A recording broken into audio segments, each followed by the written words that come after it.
Glória a Deus, amém, irmãos? Amém? Amém. Glória a Deus. Vamos abrir as nossas Bíblias no livro de Juízes, no capítulo de número 2. Juízes, capítulo de número 2.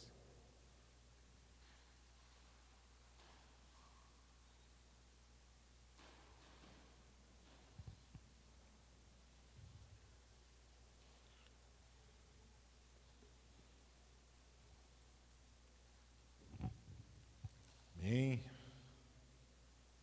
O nome de Jesus é maravilhoso. E nós cantamos hoje, nome de Jesus, por duas vezes, né? Que coisa maravilhosa. Nome mais doce, nome mais lindo, nome mais puro, é o nome de Jesus. Amém? Glória a Deus, todos acharam? Juízes 2, eu vou ler a partir do versículo 1. Diz assim: E subiu o anjo do Senhor de Gilgal a Boquim, e disse: Do Egito vos fiz subir, e vos trouxe a terra que a vossos pais tinha jurado. E disse: Nunca invalidarei o meu concerto convosco. E quanto a vós, não fareis concerto com os moradores desta terra. Antes, derrubareis os seus altares. Mas vós não obedecestes a minha voz. Por que fizestes isso? Pelo que também eu disse: Não os expelirei de diante de vós. Antes, estarão às vossas costas, e os seus deuses vos serão por laço. E sucedeu que, falando o anjo do Senhor estas palavras a todos os filhos de Israel, o povo levantou a sua voz e chorou, pelo que chamaram aquele lugar Boquim, e sacrificaram ali ao Senhor. E havendo Josué despedido o povo, foram-se os filhos de Israel, cada um à sua herdade, para possuírem a terra. Vamos orar. Pai, em nome de Jesus, nós estamos diante da Tua presença, Senhor, nesta manhã. Meu Deus, eis-nos aqui, Senhor, para ouvir a Tua voz, ó Pai. Meu Deus, e nós precisamos ouvir a Tua voz. Fala conosco, ó Senhor, através da Tua palavra. Espírito Santo, ministra aos nossos corações e nos faz entender e compreender a Tua palavra. Que nós não sejamos somente ouvintes, mas que sejamos praticantes da Tua palavra. Que a Tua palavra, Senhor, possa encontrar no nosso coração uma boa terra, que possa, na qual, ó Pai, frutificar abundantemente. Senhor, eu peço que o Senhor venha usar a minha vida na unção e na direção do Teu Espírito Santo. E que Tu venhas usar a minha vida e falar através de mim aquilo que a Tua igreja necessita nesta manhã. É isso que eu te peço em nome de Jesus. Amém. Glória a Deus. Boquim, o lugar onde o povo de Israel ouviu uma repreensão do Senhor e chorou. A palavra de Deus diz aqui que o povo tinha entrado e tinha possuído a terra. Uma parte, antes deles cruzarem o Jordão, 2,5 tribos receberam a sua herança, e as outras tribos passaram o Jordão e receberam a sua herança.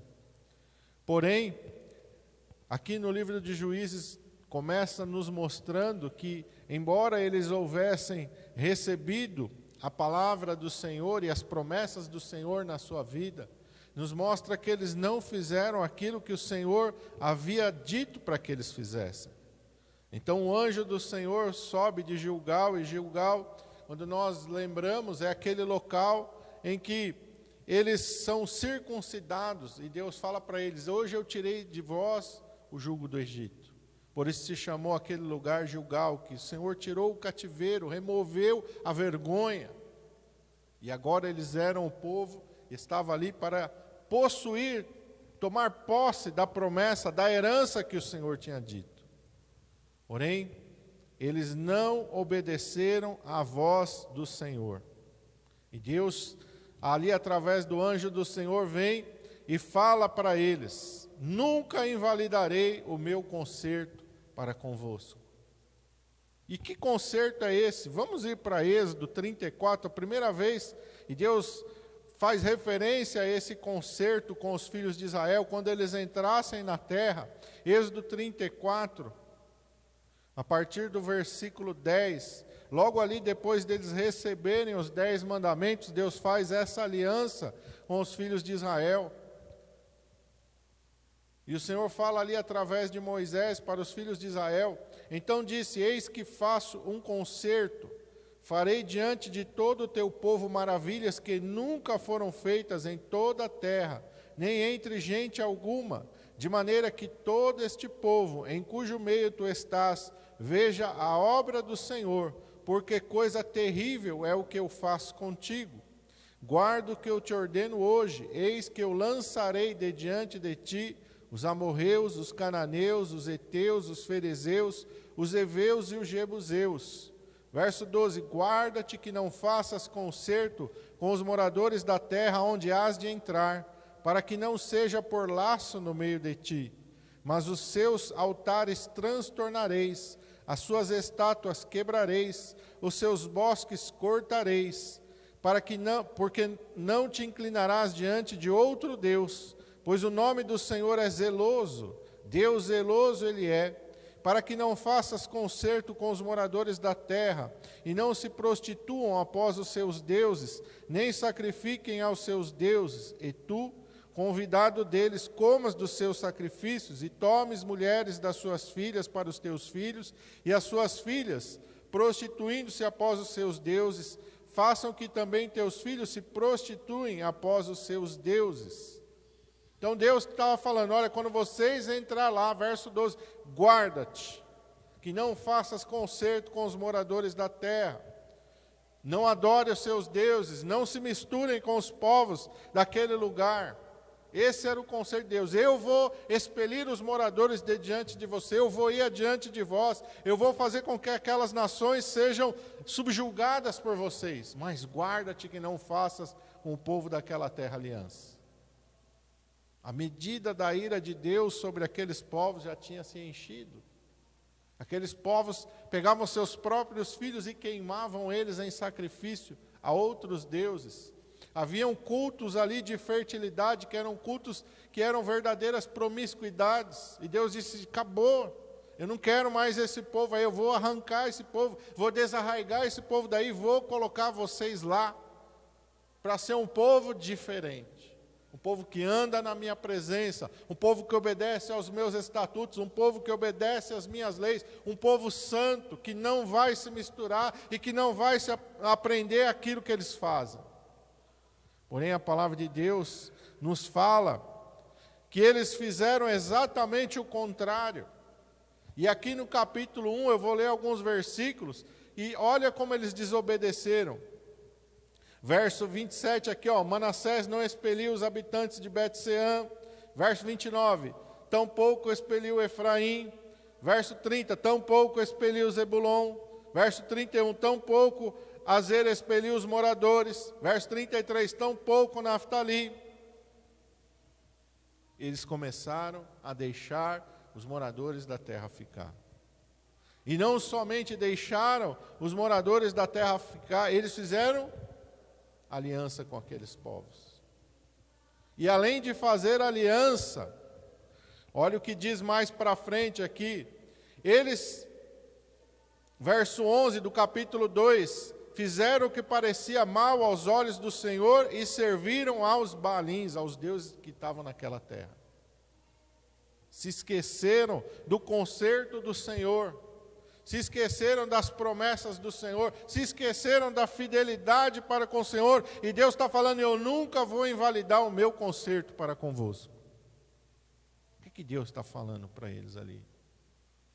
E o que Deus fala para nós? E Deus não volta atrás. Deus fez um concerto, Ele vai permanecer fiel àquele concerto. E eu e você temos que ser aqueles que vão ter o cuidado, o zelo, para não desobedecer o concerto do Senhor. Deus não invalida o seu conserto. Deus não invalida a sua promessa. Deus não invalida a sua aliança.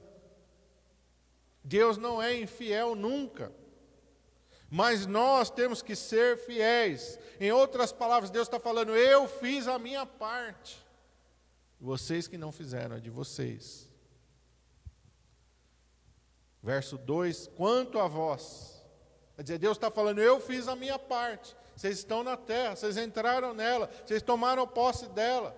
Vocês venceram tanto antes de cruzar o Jordão, e vocês venceram quando vocês cruzaram o Jordão.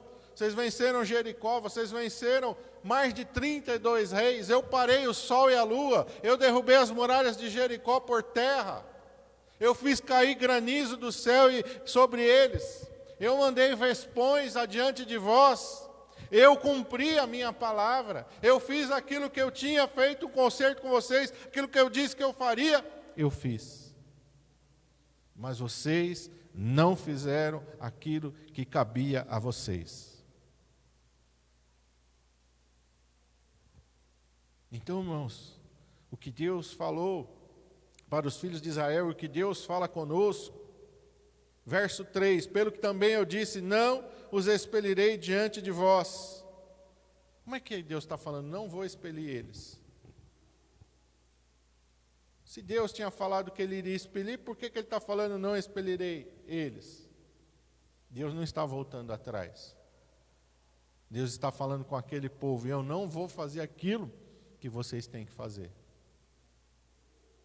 Porque às vezes a gente fica nisso, que os filhos de Israel, cara, a gente não faz aquilo que a gente deveria fazer. A gente quer que Deus faça a nossa parte.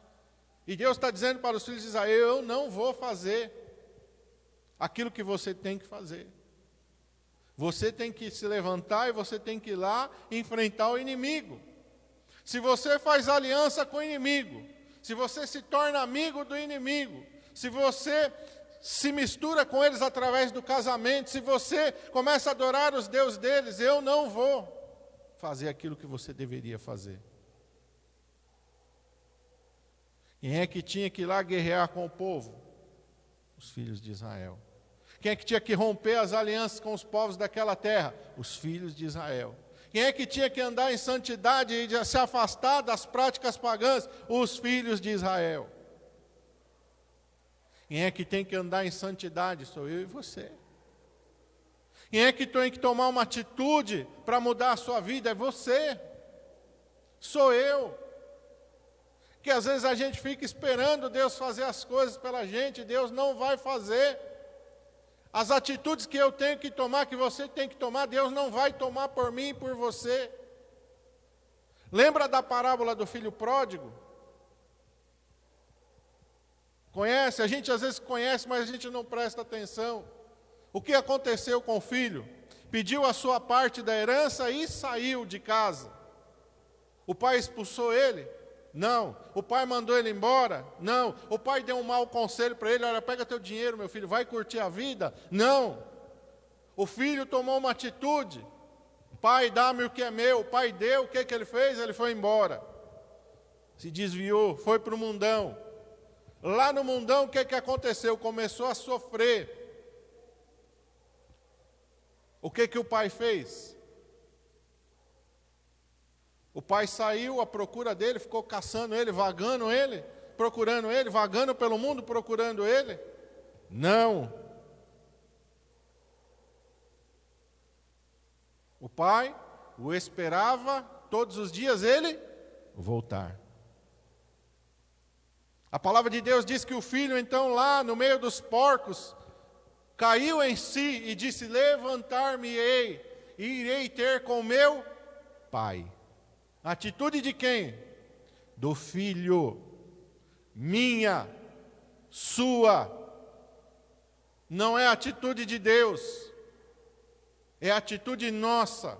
Porque às vezes a gente está ali, igual o filho pródigo, a gente fica, se Deus quiser um dia Ele me liberta. Se Deus quiser um dia Ele me encontra. Não! Está errado. A gente tem que tomar atitudes na nossa vida que Deus não vai tomar por nós. A gente tem que fazer aquilo que Deus não vai fazer por nós. Deus não vai ler a Bíblia para mim. Deus não vai orar por mim. Deus não vai jejuar por mim. Quem tem que tomar essas atitudes sou eu. Quem tem que dizer não para o pecado sou eu. Quem tem que se arrepender sou eu. Deus disse para Caim, antes que ele matasse Abel: Caim, o pecado jaz à porta, o pecado está te tentando. O pecado está aí, ó, cirandando você. Cumpre a você dominá-lo. Cumpre a você dizer não. Porque às vezes a gente tem uma ideia fatalista na nossa cabeça. Eu pequei, é a vontade de Deus. Não, não é a vontade de Deus que a gente peque, não. Não é a vontade de Deus que a gente se desvie, não. Não é a vontade de Deus que a gente transgrida, não. Porque é fácil para nós nos eximir das nossas responsabilidades. Foi fácil para Adão dizer: a mulher que tu me destes. Não era isso que Deus esperava ouvir de Adão, e não é isso que Deus espera ouvir de nós. Senhor, eu até queria te servir, mas olha, Senhor, eu não consigo. Não é isso que Deus quer ouvir. Senhor, eu queria ser fiel, mas eu não consigo ser fiel. Não é isso. Eu queria orar, mas eu não consigo. Eu queria ler a Bíblia, mas não consigo. Eu queria servir ao Senhor, mas eu não consigo. Não é isso que Deus quer ouvir de nós. Não é isso. Deus quer uma atitude nossa. Levantar-me-ei, irei ter com meu pai. O pai estava pronto. O pai prontamente o acolheu. O pai prontamente o restaurou. Sim ou não? Tirem essa roupa nele, vão dar um banho no meu filho. Quero vestes novas, vou colocar o anel no dedo dele, vou dar uma festa para ele. Mas o pai não saiu para arrastar ele de volta para casa. Às vezes a gente tem essa ideia errada na nossa cabeça. Os filhos de Israel fizeram aquilo que não agradava a Deus. Fizeram tudo ao contrário do que Deus falou. E Deus está esperando uma atitude dos filhos de Israel, e Deus está esperando uma atitude de nós. Quando Deus fala: não os expelirei, Deus está falando: eu não vou fazer aquilo que vocês têm que fazer. Quem mandou se aliar? Quem mandou se misturar? Quem mandou vocês adorarem os deuses deles? Eu já tinha dito para não fazer, mas vocês foram lá e fizeram. E às vezes a gente fica: não, mas acho que Deus permitiu. Não, irmão. É dureza do nosso coração mesmo. É a nossa infidelidade mesmo. Deus nos deu uma coisa que se chama livre-arbítrio. Poder de escolha, poder de decisão. Se eu pequei foi porque eu quis. Não foi Deus que falou: tá bom, vai lá, peca, vai. Deus não fala isso, irmão. Qual é o filho aqui, qual é o pai aqui que vê o filho, pai, eu quero subir lá no telhado e pular de lá. Então vai filho, vai lá. Você vai falar isso para o seu filho?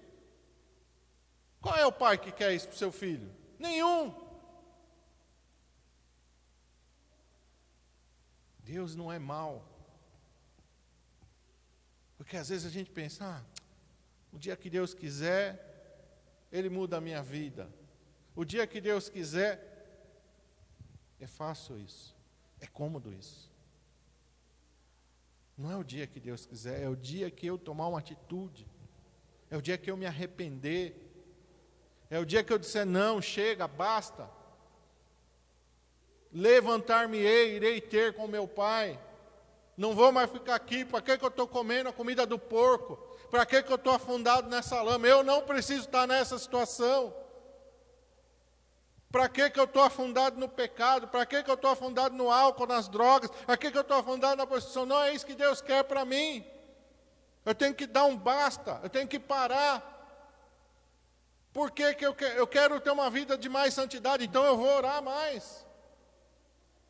Então eu vou me consagrar mais, eu quero conhecer mais, então eu vou ler mais a palavra de Deus. Eu tenho que buscar. Eu tenho que fazer. O dia que Deus quiser, Ele vai me encher. Como é que estava a igreja primitiva?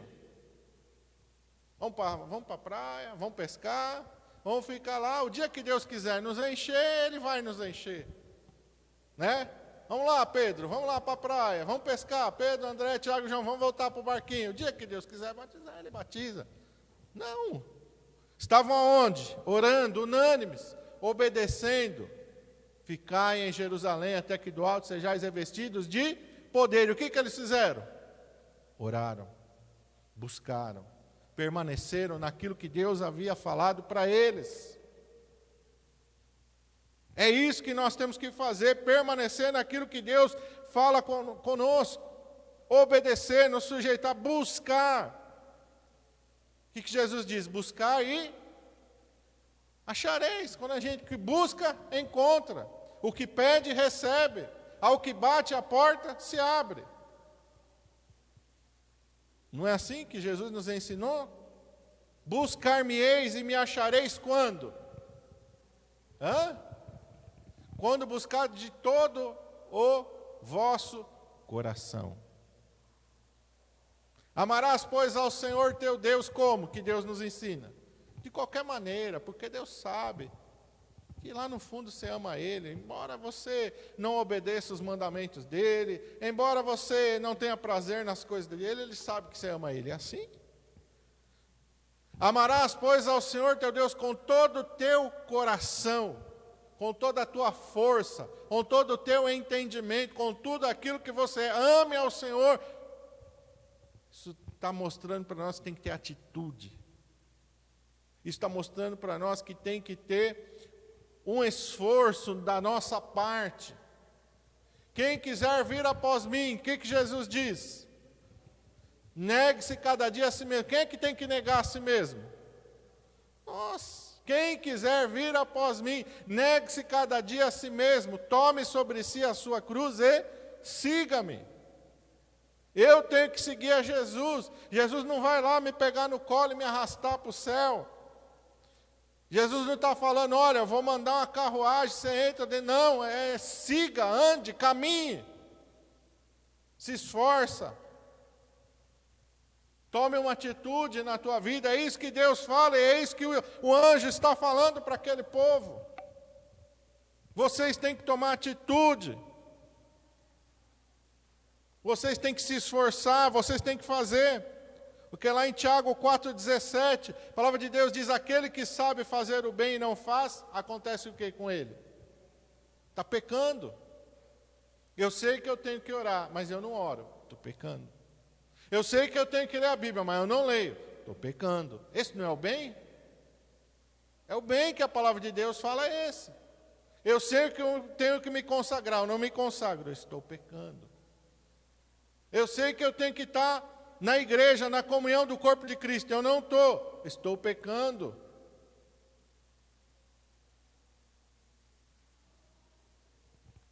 Eu tenho que fazer. Deus não vai fazer por mim. Você está entendendo? Deus não vai fazer aquilo que eu tenho que fazer. Jesus conta lá em Mateus 25, a partir do verso 14 até o 30, a parábola dos talentos. Jesus entregou talentos e ele foi. Mas um dia ele voltou. Jesus está nos ensinando a respeito do quê? Da nossa vida. Um dia eu me encontrei com Jesus. Eu recebi um talento do Senhor Jesus. Eu recebi a salvação. Custou alguma coisa para mim? Quanto que eu paguei pela minha salvação? Nada. Mas custou para aquele que entregou para mim. Não diz que aquele homem achou os talentos, pegou umas tranqueiras que não valia nada. Não, ele pegou coisas preciosas e entregou para os seus servos. O Senhor Jesus Cristo nos deu a salvação, nos deu o perdão. O Senhor Jesus Cristo nos deu a vida eterna, precioso. Nós nunca poderíamos comprar aquilo que nós recebemos de graça pela fé. É de graça, mas não quer dizer que não tem valor. É de graça, mas não quer dizer que não vale nada. É de graça, mas foi precioso. Pedro fala, não foi com coisas corruptíveis que fostes resgatados da vossa vã maneira de viver. Não foi com prata, não foi com ouro. Olha, ele está dizendo que a prata e o ouro são coisas pequenas diante daquilo que Jesus fez. Mas com o precioso sangue de Jesus Cristo, Deus nos entregou um reino. Mas ele vai voltar. E quando ele vai voltar, a Bíblia diz que ele vai fazer o quê? Ajustar contas com aqueles que receberam. Ele vai ajustar conta conosco. O que você fez com a salvação que eu te dei? O que você fez com a vida que eu te dei? O que você fez?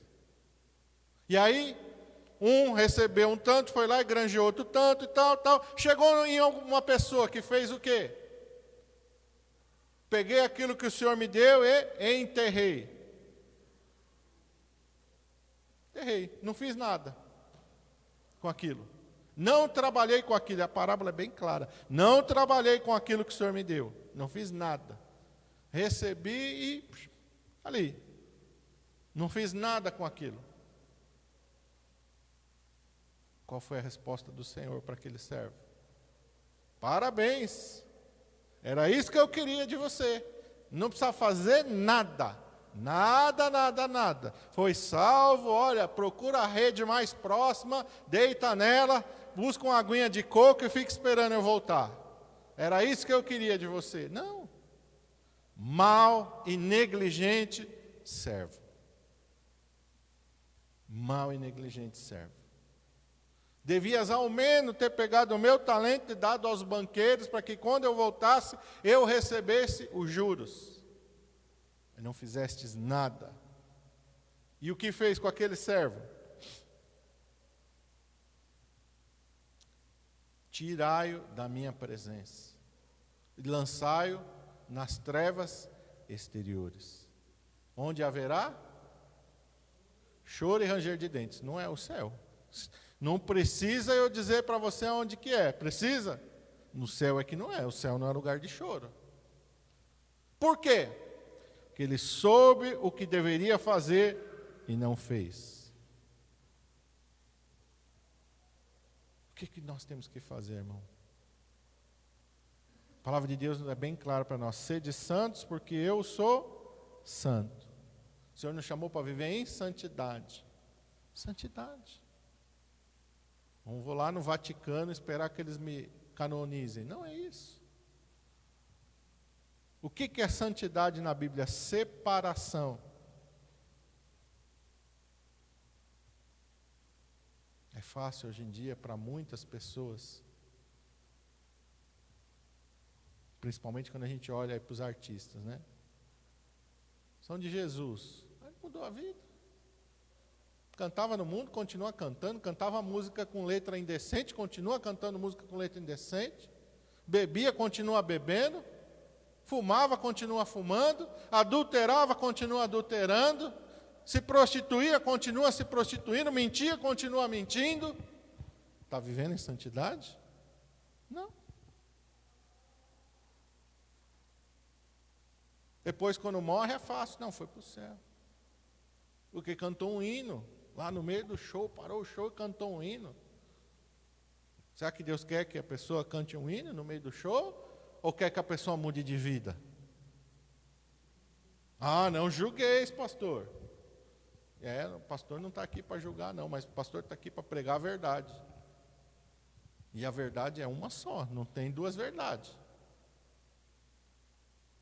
Os cristãos primitivos pagaram com a vida, a maioria deles, pela sua fé. E hoje, você acha que não precisa pagar com a vida?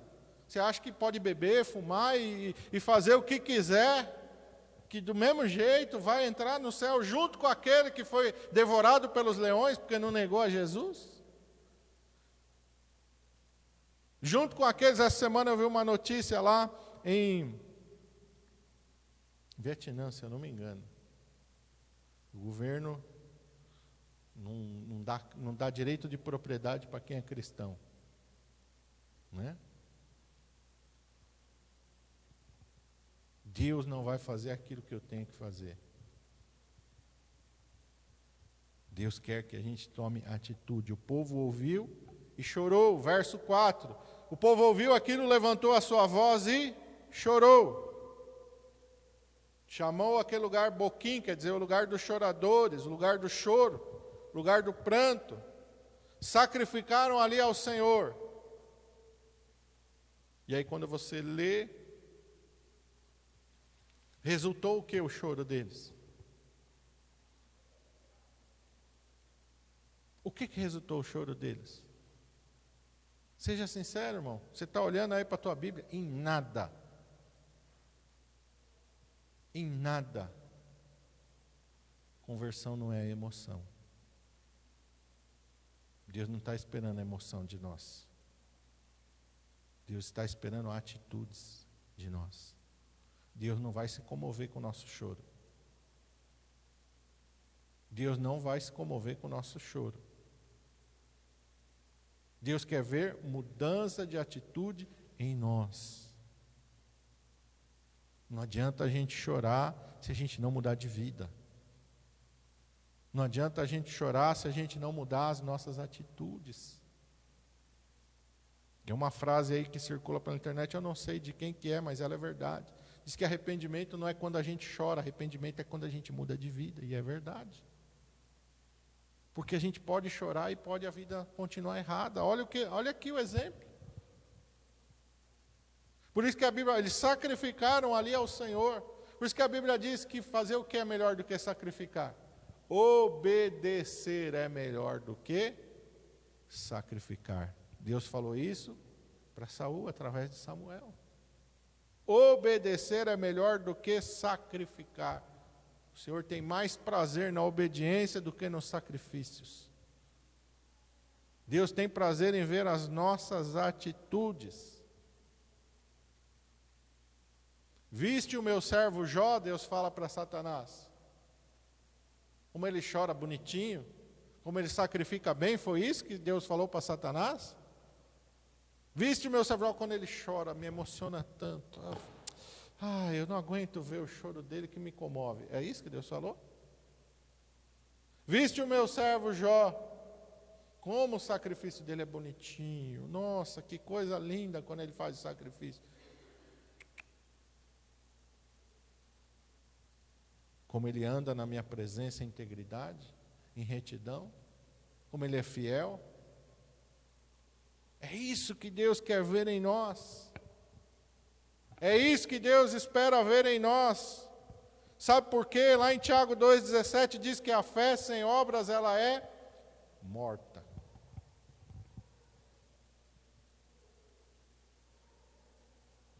A fé sem obras é morta. Se o filho pródigo só ficasse pensando, um dia eu tenho que voltar para o meu pai, porque se voltar para o meu pai, a minha vida vai mudar. E ele não tivesse se levantado de onde ele estava e tomado uma atitude, não ia adiantar nada. Não ia adiantar nada. A vida dele ia mudar se ele continuasse lá no chiqueiro de porcos, comendo as bolotas dos porcos? Não. A vida dele mudou a partir do momento que ele fez o quê? Levantar-me-ei, irei ter com meu pai. Levantar-me-ei, irei ter com meu pai. A gente tem que obedecer.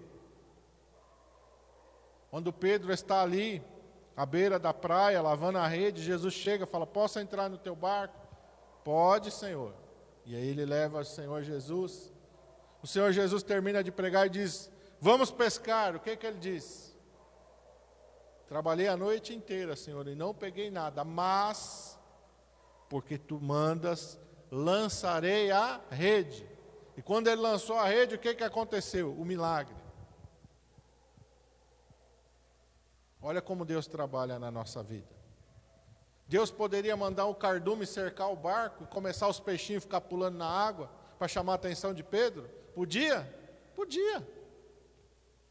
Pedro olhar, nossa, tem um cardume aqui, vamos pescar? Olha quanto peixe aqui, tá? Olha aqui, não sei, foi assim que Deus fez? Não.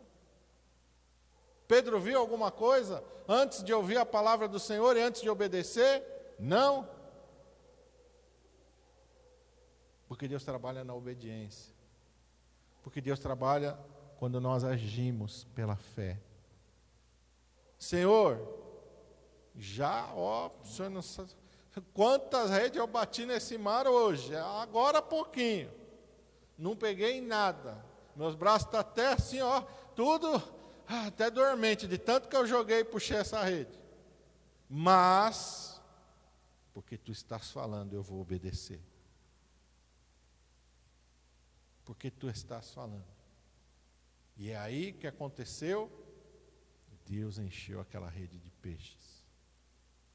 Porque às vezes a gente está ali, não, quando Deus quiser, Ele manda um cardume cercar meu barco aqui, os peixinhos começam a pular. Era bom até que os peixes saíssem do mar e fossem sozinhos para a terra. Né? Era bom assim, não era bom assim? Nem precisava lançar mais a rede, afinal já lancei tanta rede, Senhor. Os peixinhos não podiam sair pulando da água e vir aqui para a minha rede. Às vezes a gente está nessa fé, que nunca vai acontecer. Porque não é assim que Deus trabalha. Deus trabalha com a sua palavra. E eu tenho que ouvir a palavra de Deus e tenho que obedecer a palavra de Deus. Quando eu obedeço a palavra, quando eu ouço e obedeço a palavra de Deus, Deus age. Deus está falando para os filhos de Israel: não vou expelir, porque vocês fizeram aliança, porque vocês se misturaram. Depois, lá depois, quando Davi vai se tornar rei de Israel, qual é o inimigo que vai vencer Davi? Qual é de todos esses povos que estão na volta deles que vão derrotar Davi? Nenhum. Por quê? Porque Davi estava fazendo aquilo que Deus mandou ele fazer. Você está entendendo aonde que Deus vai trabalhar? Na obediência. Davi tinha condição de vencer naturalmente Golias? Não. Mas venceu? Venceu. Por quê? Será que Davi era alguém entre 1000? Na fé ele era. Fisicamente não. Tanto que Golias olha e falou: está de brincadeira, os filhos de Israel estão de brincadeira. Mandou esse moleque aqui, um pedaço de pau na mão ainda? Haja paciência. Desprezou a Davi. O próprio povo, ninguém acreditava em Davi, o próprio filho de Israel. Até Saul falou: não vai, Davi, não vai, você vai morrer. Davi insistiu tanto que ele falou: tá bom, você quer ir, vai, né? Vai morrer, você vai fazer o quê, né?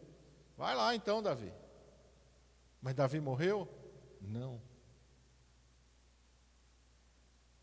Então é assim que Deus trabalha. Deus nos dá a sua palavra. E quando nós obedecemos a palavra de Deus, o poder de Deus entra em ação na nossa vida. Quando eu ouço e obedeço, quero ser alguém cheio do Espírito Santo de Deus, então eu primeiro vou me consagrar a Deus. Eu vou me consagrar a Deus. Eu vou fazer aquilo que Deus não vai fazer por mim. Eu vou ler a Bíblia, eu vou orar, eu vou jejuar, eu vou me desviar do mal, eu vou me consagrar a Deus, para que o Espírito Santo de Deus venha me encher. Eu vou fazer aquilo que a igreja primitiva fez. Eu vou permanecer unânime, buscando a presença de Deus, buscando o Espírito Santo de Deus. Porque Deus não vai me encher do Espírito Santo se eu não buscar Ele. Buscar-me-eis e me achareis, quando me buscardes de todo o vosso coração. Eu tenho que buscar Ele. Eu tenho que ir de encontro a Ele. Jesus disse: quem vem a mim, de maneira nenhuma eu lanço fora. Quem vem a mim. Atitudes que nós temos que tomar na nossa vida. Feche teus olhos. Curve a tua cabeça. Senhor Jesus, Tu és um Deus de poder e de milagres, ó Pai. Tu és um Deus de maravilhas. E o Senhor nunca, Senhor, voltou atrás nisso. Mas tem faltado em nós muitas vezes, Senhor, são as atitudes necessárias para nós vivermos os milagres. Se Davi não se dispusesse a vencer Golias e não fosse até lá, ele não iria vencer Golias. Se ele tivesse se esquivado, porque ele, afinal de contas, não era nem um soldado naquele campo de batalha. Se ele tivesse ouvido o desafio de Golias e dito: não é comigo ainda, o dia que eu for um soldado, eu vou enfrentar os gigantes que aparecerem diante de mim. Às vezes nós estamos assim, não, o dia que, não. O dia é o dia que eu obedeço à voz de Deus. O dia é o dia que eu tomo uma atitude de fé. O dia é o dia que eu digo, em nome de Jesus eu vou. Eu não tenho uma espada, eu não tenho um capacete, eu não tenho um escudo, eu não tenho uma couraça. Mas eu não preciso destas coisas para vencer. Porque eu vou em nome do Senhor. Eu sei aquilo que Deus está pedindo de mim. E se eu obedecer aquilo que Deus está falando de mim, então o sobrenatural é por conta dele, não é por nossa conta. Jesus enviou os seus 12 discípulos e depois Jesus enviou os seus 70 discípulos. E os discípulos foram e oraram, expulsaram demônios, curaram os enfermos, pregaram o evangelho do Senhor Jesus Cristo. Porque Deus os enviou. Quando nós vamos pregar o evangelho, nós estamos cumprindo uma comissão, um envio de Deus. Não somos nós que vamos fazer a obra, é Deus que vai fazer a obra, mas eu tenho que ir pregar, eu tenho que falar. A pessoa faz um pedido de oração, não, eu vou orar, não é você que vai fazer o milagre, é Deus que vai fazer o milagre, não sou eu que faço o milagre, é Deus que faz milagre. Mas se eu não me dispor a orar, a falar, olha, o Senhor Jesus é Deus de milagres, eu vou orar por você, creia no poder, aponte para Jesus, não tenha medo de apontar para Jesus, não tenha medo de falar para a pessoa colocar a fé em Jesus. Se você falar para a pessoa colocar a fé dele em você, aí com certeza não vai acontecer nada, aí nós vamos passar vergonha. Mas se nós ensinarmos as pessoas a colocarem a sua fé em Jesus e a esperarem de Jesus o milagre, aí você pode pregar sem medo. Aí você pode testificar sem medo. Aí você pode dizer para a pessoa, olha, Jesus cura. Olha, Jesus liberta. Olha, Jesus, é Ele que faz a obra. Não se cale. Abra a tua boca e fale. Proclame o Evangelho de Jesus Cristo. Ele nos comissionou para isso, Ele nos impulsionou a isso. Ide por todo mundo e pregai o Evangelho a toda criatura. Não tenha medo de falar contra o pecado. Olha, isso não agrada a Deus. Quem é você? Não tenha medo. Já vem você apontando seu dedo. Não, eu estou te dando um conselho. Eu não sou juiz da tua vida, mas eu estou te dizendo aquilo que agrada e que não agrada a Deus. Olha, eu estou alertando a você sobre a eternidade. Há uma eternidade. Um dia todos nós vamos morrer e vamos prestar conta a Deus da nossa vida. Olha, isso não agrada a Deus.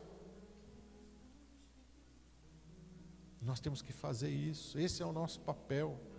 Pregar, anunciar, orar pelas pessoas, porque o Senhor nos diz para fazer isso. Os sinais seguirão os que crerem. Creia no poder de Deus. É Ele que opera, é Ele que faz maravilhas. Mas nós temos que crer nisso e temos que proclamar isso.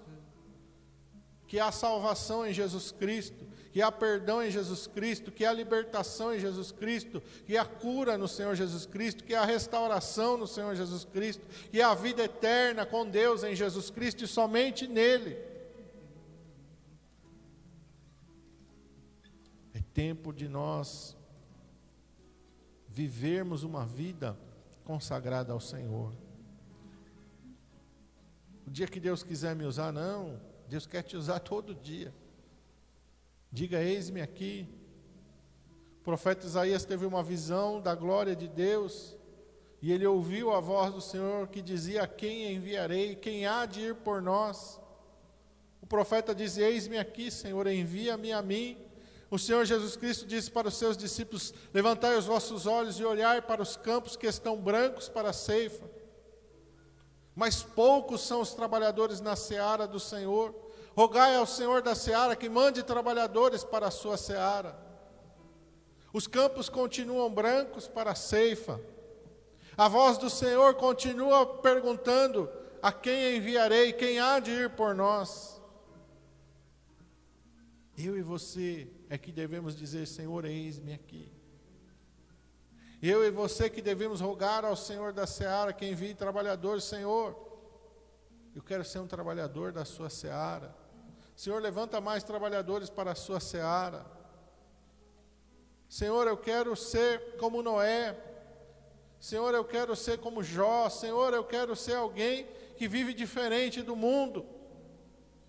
O Senhor me chamou para ser sal e luz. O Senhor não me chamou para viver igualzinho o mundo. Não. Para transformar todas as coisas do mundo em gospel. Aí vale. Não, não, não. O Senhor me chamou para ser sal e luz. Para fazer a diferença. Para viver diferente. Para tomar atitudes diferentes. Para falar diferente. Para pensar diferente. Para viver diferente. Para ser diferente. Foi para isso que o Senhor Jesus nos chamou. Foi para isso que Ele nos deu o talento da vida eterna. Ele entregou para cada um de nós o da salvação, o do perdão dos pecados, o da cura, o da restauração. Não adianta enterrar esse talento na terra, porque um dia o Senhor vai pedir conta daquilo que Ele nos entregou. O que você fez com aquilo que eu te entreguei? E é necessário nós trabalharmos para granjear mais talentos. É necessário pregarmos o Evangelho. É necessário pregarmos a verdade. É necessário fazermos aquilo que Deus quer que a gente faça. Em nome de Jesus.